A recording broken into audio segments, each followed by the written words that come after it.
The market is starting the new year on a mostly upbeat note. Tech stocks leading the way on Wall Street, but my next guest says there is risk with so much of the market's gains centered around tech. Joining us now is Patrick Mueller, Bella Advisors president. Great to have you here, Patrick. So let's talk about that concentration. I love your lead off in your notes today. The market is acting like it had a double espresso. Do we have a caffeine hangover this year, or do we triple down on that espresso? That's right. It's going to be an interesting year, Jared, and Happy New Year. And what we're going to see this year, I think, is going to be a big play from what we saw last year. Not as intense, I don't think, with all the tariff moves, Liberation Day driving down the market so much last year with all the tariffs. But we are going to see that coming into this year. And it's going to be really interesting when it comes to tech.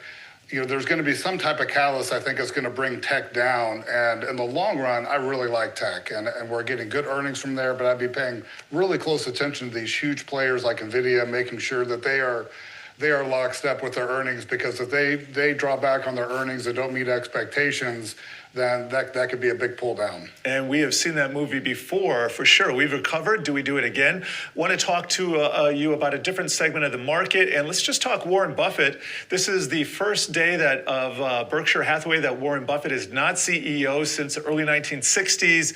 But that's a value play. And my question for you is, we did see some movement in the financials last year. They had a great year. Do we see the value play tick up this year? I think we're going to continue to see that moving forward in financials with loosened regulations as we start moving forward. And I'm a big fan of Buffett because, I mean, how often do they get it wrong, right? And I'm sure he's got good successors. And they're sitting on a ton of cash right now, which I think a lot of people should be paying attention to. And they're probably just, waiting, to pounce whenever we do start seeing a big pullback and for good plays. But I like that for people right now because we're at all-time market highs, and there's never a better time to start taking chips off of the table and start diversifying and waiting for those opportunities to arise as we start moving forward here. So I personally like taking some of those chips off of the table, because you hear these phrases, Jared, that drive me crazy when the markets are down, that it's only a paper loss, but it's also only a paper gain, right? It's not a gain until you realize it either. And until it's in your wallet. Very well said, Patrick. Let's talk about some of the investments coming home. I like that subject headline you're giving us here. GE is moving from China to Kentucky, and then you got some notes on Taiwan Semi, Hyundai, Apple, etc., onshoring. With all the tariff stuff that's going on, one of the pro moves that nobody's really talking about is all the markets that are opening up around the world that we haven't been able to sell into as a country. So we're starting to see exports heating up, and I think we're going to see that moving forward. And that's going to be good for jobs moving forward and bringing those jobs back to the country.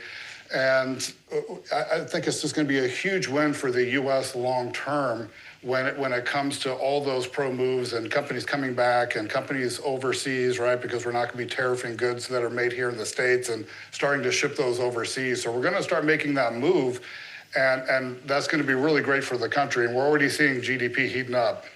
All right. I want to talk about potential headwinds, and there are some things happening in the consumer sector with refis, homeowners, and also credit cards. You're highlighting something called financial Jenga. Let's hear about that.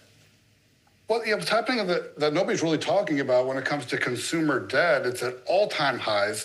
So the sales were really good over Christmas time, but it's all being financed. You got DoorDash financing people's food purchases, which I think is insane. It just shows you how much that's beating up on people's wallets over the last few years, because the price of everything has really doubled over the last few years, and people are hurting more than I think that is being let on right now. So we're going to see that come to roost, because you got people that right now, Jared, that are refinancing out of their beautiful interest rates, right? 2-3% interest rates, and the 6-7-8+% interest rates, because they need to get that money out and pay off those 20% credit cards and get that cash out, because they're struggling. And we need to be paying attention to that, because at some point, that ship's going to come in and that bubble's going to burst. Let's talk about another potential bubble. I'm not calling this a bubble just yet, but stick with me. I'm talking about precious metals. We got silver up 150% over the last year, platinum pretty close to that, palladium, gold up 60%. So what do you see in the future for metals this year?